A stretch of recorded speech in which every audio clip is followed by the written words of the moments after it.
Maintenant, nous arrivons dans un moment pour nous capter message, parole bon Dieu. Nous pourrons faire la lecture de la parole de Dieu dans Philippiens, chapitre 4, verset 6 et verset 7. Philippiens, chapitre 4, verset 6 et verset 7.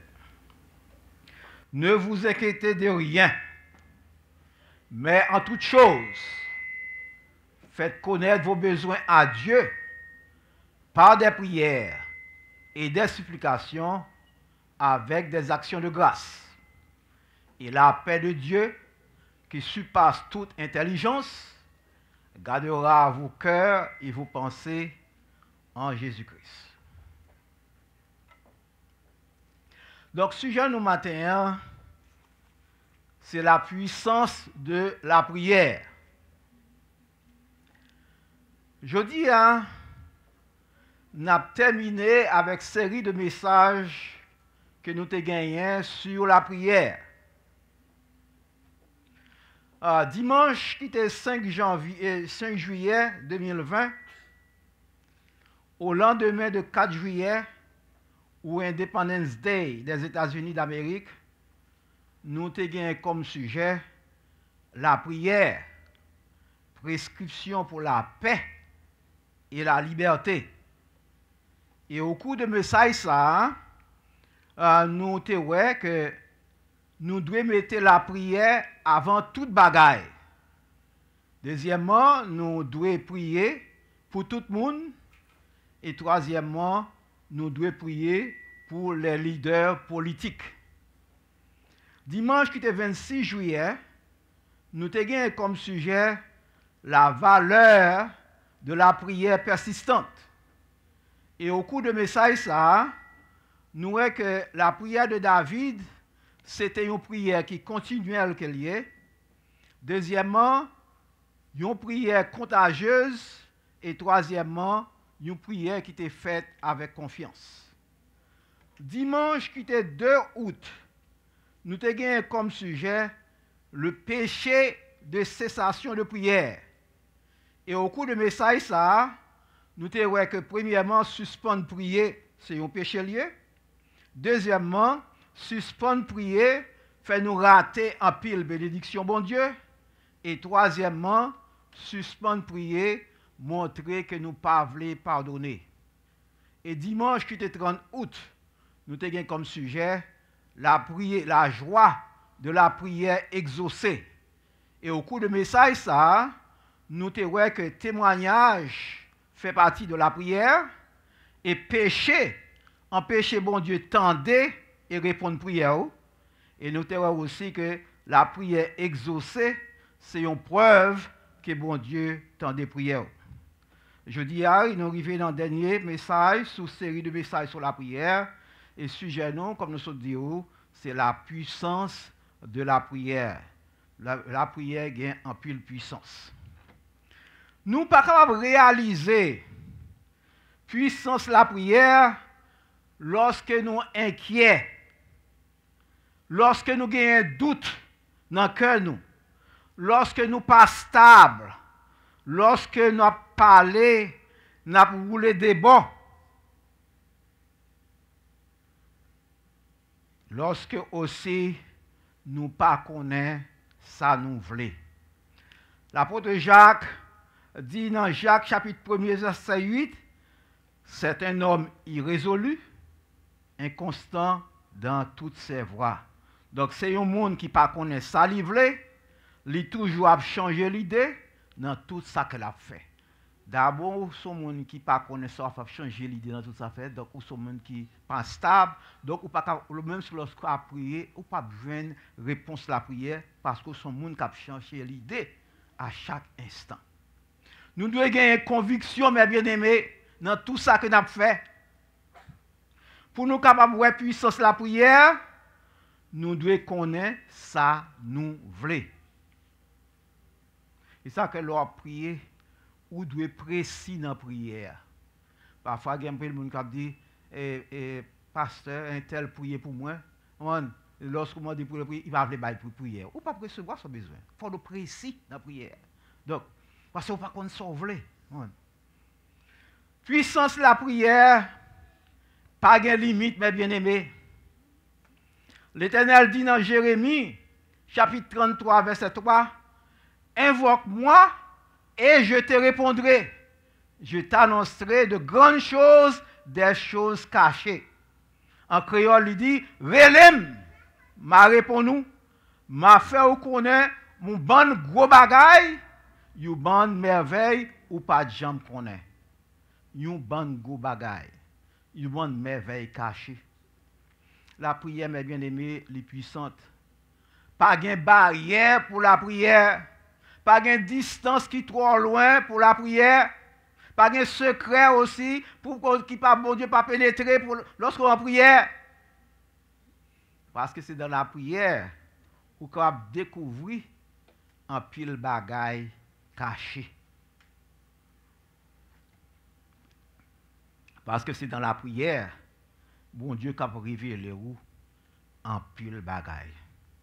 Lorsque nous avons prié avec la foi, mes bien-aimés, tout ça que nous avons besoin, nous joignons devant pour votre taille. Au cours du message, ça, je dis, la puissance de la prière, nous parlons premièrement, la prière a puissance pour les jours difficiles. Deuxièmement, la prière a la paix en temps de trouble. Et troisièmement, la prière a protection contre l'attaque de l'ennemi. La prière pour voir puissance, mes bien-aimés, pour les jours difficiles. Prière, mes bien-aimés, faire ou rester ferme dans les jours difficiles, dans les jours difficiles. La prière rend nous forts. La prière rend nous puissants dans les moments difficiles. Pour ça, l'apôtre Paul dit dans Philippiens chapitre 4, verset 6, ne vous inquiétez de rien, mais en toute chose, faites connaître vos besoins à Dieu par des prières et des supplications avec des actions de grâce. En créole, il dit, pas bail qu'on nous tracas pour rien. Mais dans toutes circonstances, demandez bon Dieu tout ça nos besoins dans la prière. Mais toujours changer, dire merci tout et n'a prié. C'est là ça la foi. Même lorsqu'on joigne son mandat, ou commencer pour dire par dire bon Dieu merci pour ça qu'elle a pas le barreau. La prière, mes bien-aimés, c'est un remède pour les gens qui sont inquiets. La prière, c'est un remède pour les gens qui ont trop de soucis. La prière, c'est un remède pour les gens qui ne sont pas stables. La prière, c'est un remède pour les gens qui ne pas connaissent salver. Pas rien qui est trop petit, ni trop gros pour bon Dieu, pas prendre soin. Bon Dieu, mes bien-aimés, l'y intéressé dans tout petit bagaille dans la vie. Même si on pense qu'il est minime, qu'il n'est pas rien, bon Dieu est intéressé là-dedans. Ce n'est pas seulement un gros bagaille que bon Dieu est intéressé, non. Mais bon Dieu est intéressé dans tout petit bagaille dans la vie, nous. Dans tout petit détail dans la vie, nous. La Bible rapportait que la prière délivrait un pile héros de la foi dans temps de difficultés, dans temps de troubles, dans temps difficile. David, lui priait et le Seigneur te délivré de tout adversaire dans le moment de trouble. C'est ça nous lit dans Psaume chapitre 34, verset 5 et verset 7. David dit, j'ai cherché l'Éternel et il m'a répondu. Il m'a délivré de toutes mes frayeurs. Et dans verset 7, là, il dit, quand un malheureux crie, l'Éternel entend et il le sauve de toute sa détresse. Daniel lui priait et bon Dieu délivrait de la force au lion. Dans Daniel chapitre 16, verset 20 et verset 22, nous lit, en s'approchant de la force, il appela Daniel, ça veut dire le roi, d'une voix triste. Et le roi prit la parole et dit à Daniel, Daniel, serviteur du Dieu vivant, ton Dieu que tu sers avec persévérance, a-t-il pu te délivrer des lions? Daniel dit au roi, roi, vis éternellement. Mon Dieu a envoyé son ange et fermé la gueule des lions qui ne m'ont fait aucun mal, parce que j'ai été trouvé innocent devant lui et devant toi non plus, ô roi, je n'ai rien fait de mauvais. Jonas lui priait, et bon Dieu te délivré de la vente du poisson. Dans Jonas chapitre 2, verset 2, verset 11, la parole de Dieu nous dit, Jonas, dans le ventre du poisson, pria l'Éternel, son Dieu, et verset 11 nous dit, et l'Éternel parla au poisson, et le poisson vomit Jonas sur la terre. Pierre lui priait dans la prison, et il était libéré par un ange. D'après Actes des Apôtres, chapitre 5, chapitre 12, verset 5 à verset 10. Qui ça, la parole de Dieu nous dit? Pierre, donc, était gardé dans la prison et l'Église ne cessait d'adresser pour lui des prières à Dieu. La nuit qui précéda le jour où Hérode allait le faire comparaître, Pierre, lié de 2 chaînes, dormait entre 2 soldats et des sentinelles devant la porte gardaient la prison. Et voici un ange du Seigneur survint et une lumière brilla dans la prison. L'ange réveilla Pierre en le frappant au côté, en disant, lève-toi promptement. Les chaînes tombèrent de ses mains. Et l'ange lui dit, mets ta ceinture et tes sandales. Et il fit ainsi. L'ange lui dit encore, enveloppe-toi de ton manteau et suis-moi.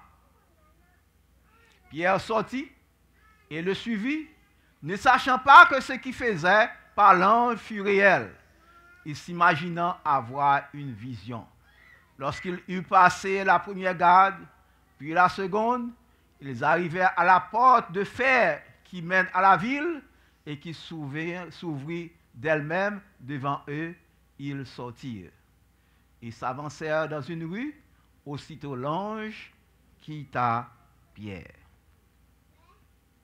Nous restons la prière qu'on a fait. Donc la prière qu'on a fait, l'ange, bon Dieu, descend pour venir délivrer. C'est pour ça la parole de Dieu nous dit, l'ange de l'Éternel campe autour de ceux qui le craignent, il les arrache au danger. Paul et Silas prièrent dans la prison et sauvés par un tremblement de terre. D'après Actes des Apôtres, chapitre 16, verset 25 et verset 26. Qui ça, la parole de Dieu nous dit? Vers le milieu de la nuit, Paul et Silas priaient et chantaient les louanges de Dieu et les prisonniers les entendaient. Tout à coup, il se fit un grand tremblement de terre, en sorte que les fondements de la prison furent ébranlés. Au même instant, toutes les portes s'ouvrirent et les liens de tous les prisonniers furent rompus. Donc, ouais, même la nature, bon Dieu servit avec la nature comme serviteur. Bon Dieu servit avec tremblement de terre pour faire serviteur. La parole de Dieu, bon Dieu servit avec vent pour faire serviteur. Bon Dieu a servi avec l'orage pour faire serviteur. Bon Dieu a servi avec la grêle pour faire serviteur. Bon Dieu servi avec la nature pour faire serviteur. Le besoin délivrer petit Léo qui est en danger. La prière, mes bien-aimés, c'est une clé liée pour la victoire dans les moments difficiles. C'est une clé liée pour la victoire dans les épreuves. C'est une clé qui est liée pour la victoire dans les tentations. C'est une clé qui est liée pour la victoire dans les persécutions. Non seulement la prière a puissance dans les jours difficiles, mais la prière aussi pour voir la paix en temps de trouble.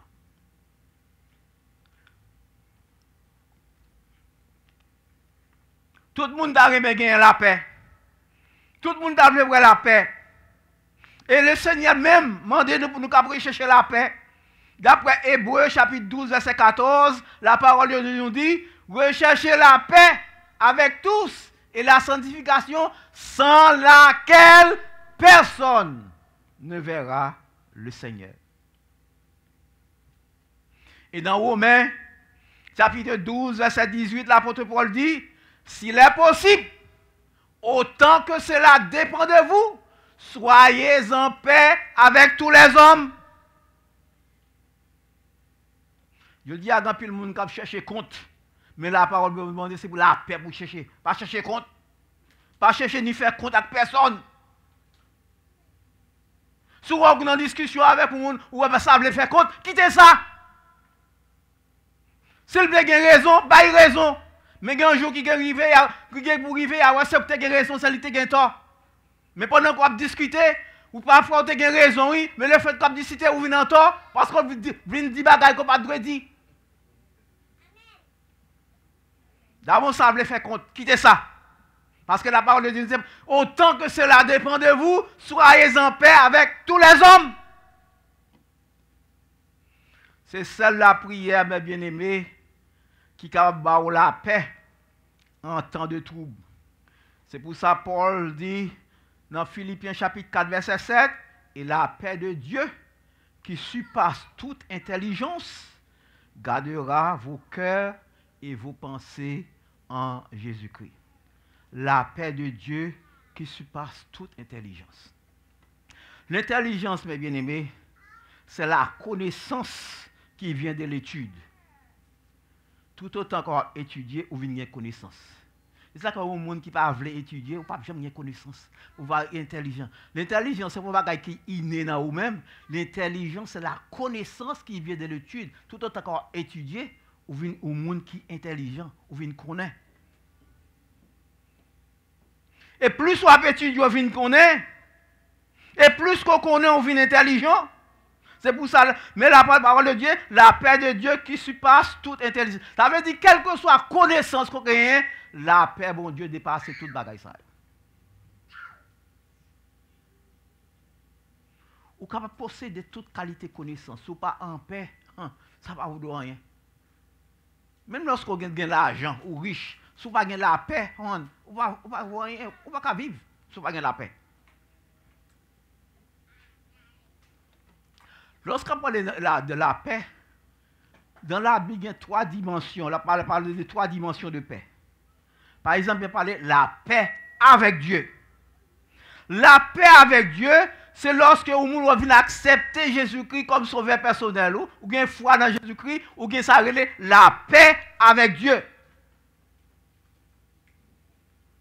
C'est pour ça l'apôtre Paul dit dans Romains, chapitre 5, verset 1er, étant donc justifiés par la foi, nous avons la paix avec Dieu par notre Seigneur Jésus-Christ. D'abord, quand on vient accepter Jésus-Christ comme sauveur personnel ou faire la paix avec Dieu.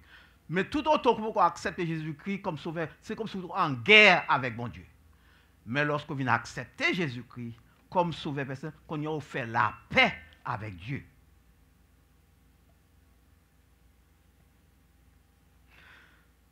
La paix de Dieu. Quand on se trouve la paix avec Dieu, quand on a la paix de Dieu, nous la paix de Dieu, lui à travers la puissance de la prière. C'est ça nous sommes lu à l'air. Dans Ephésiens chapitre 4, verset 7. Faites connaître vos besoins à Dieu par des prières et des supplications avec des actions de grâce et la paix de Dieu qui surpasse toute intelligence. Ouais. Donc la paix de Dieu qui surpasse toute intelligence. Donc à travers la prière, à travers la supplication, on a retrouvé la paix de Dieu. C'est pour ça que Jésus-Christ dit à ses disciples, dans Jean 14, verset 27, je vous laisse la paix, je vous donne ma paix. Je ne vous donne pas comme le monde donne, que votre cœur ne se trouble point et ne s'alarme point. Ça, c'est la paix de Dieu. Jésus-Christ dit, je vous donne ma paix, la paix de Dieu. Et troisième dimension de paix, c'est la paix sur la terre. Et la paix sur la terre, pour venir lorsque Christ va retourner pour venir régner sur la terre.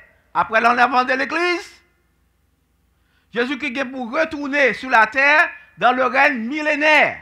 C'est ça, c'est là ça, pour la paix sur la terre lorsque Jésus-Christ retourne dans le royaume millénaire. Dans Isaïe chapitre 57, verset 19, la parole de Dieu dit, je mettrai la louange sur les lèvres, paix, paix à celui qui est loin et à celui qui est près, dit l'Éternel, je les guérirai. À présent, mes bien-aimés, pas réellement la paix sur la terre. Le monde est malade, le monde est troublé, pas de paix sur la terre. Même les Nations Unies, pas capable de fournir la paix dans le monde. Mais lorsque les Nations Unies, là, au fond des Nations Unies, c'est pour régler les conflits à travers les nations. Lorsqu'on entend à pile fois, on fait négociation après négociation. Ils fait traité de paix après traité de paix. Même côté, ils fait traité de paix aujourd'hui, le lendemain, on entend la guerre encore éclater. Nations Unies, pas capable de mettre la paix sur la terre. C'est seul Jésus-Christ au retour de notre Seigneur Jésus-Christ, la paix qui est pour régner sur la terre. C'est pour ça l'apôtre Paul écrit dans 1 Thessaloniciens chapitre 5 verset 3, quand les hommes diront paix et sûreté, alors une ruine soudaine les surprendra comme les douleurs de l'enfantement surprennent la femme enceinte et ils n'échapperont point. La paix sur la terre, mes bien-aimés, a venu, c'est lorsque Christ vient établir le royaume millénaire sur la terre. En ce moment-là, la parole de Dieu nous dit, Satan sera lié pour 1000 ans. Donc, là on dit Satan, marrer Satan, l'a jeté dans l'abîme pour 1000 ans, ça veut dire pas marrer dans la corde.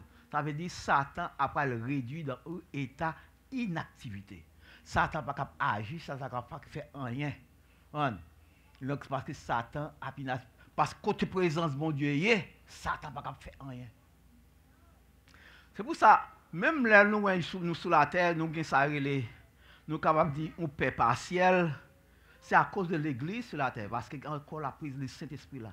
Mais automatiquement que l'église est enlevée, va être déchaîné, c'est ça qu'on parler dans la grande tribulation, le règne. La grande tribulation, le règne de l'Antéchrist et la grande tribulation, parce qu'automatiquement que l'église s'est enlevée, Saint-Esprit par là, qu'on y a les hommes, c'est là ça les hommes qu'on connaît ça les misères, c'est lorsque les hommes connaissent ça les persécutions, avant qu'on ait tracas, avant qu'on ait problème, après l'enlèvement de l'église. Donc dans le royaume millénaire, donc Satan vient pour aussi lié pour 1000 ans. Satan est pour réduire dans un état d'inactivité. En ce temps-là, après il y a la paix sur toute la terre. On ne peut pas le temps d'encore parler de guerre, ni de bruit de guerre. La parole de Dieu nous dit que le loup et l'agneau ont habité ensemble. Quand on met un loup avec un agneau, pour ça passer. Loup a dévoré l'agneau.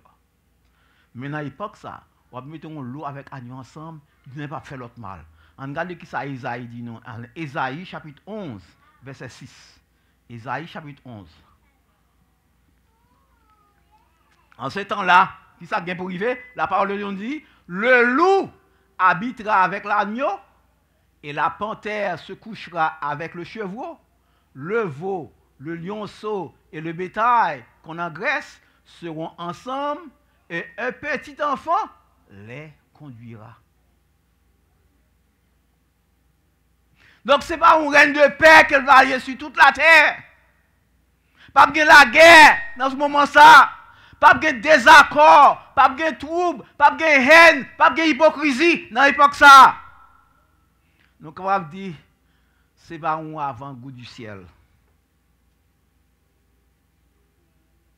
À présent, la prière a apporté la paix seulement dans le monde qui mettait confiance dans Jésus-Christ.